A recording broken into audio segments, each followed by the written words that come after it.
కేంద్ర మంత్రి బండి సంజయ్ పై ప్రభుత్వ విప్ వేముల వీరేశం తీవ్ర స్థాయిలో విమర్శలు గుప్పించారు. సోమవారం మీడియాతో మాట్లాడుతూ బండి సంజయ్ కు పనిచేయడం చేతకాకపోతే ముఖ్యమంత్రి రేవంత్ రెడ్డితో కలిసి పనిచేయాలని హితవు పలికారు.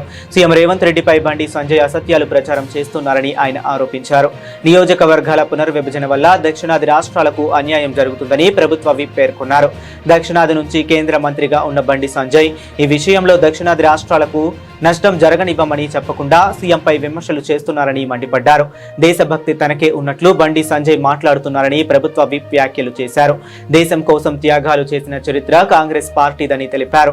తెలంగాణ ప్రజల ఓట్లతో గెలిచిన బండి సంజయ్ ఆ ప్రాంత ప్రజలకు న్యాయం జరిగేలా పనిచేయాలని సూచించారు. వాస్తవాలు మాట్లాడుతున్న ముఖ్యమంత్రి రేవంత్ రెడ్డిపై అవాకులు చవాకులు మాట్లాడొద్దని ప్రభుత్వ విప్ వేముల వీరేశం హెచ్చరించారు.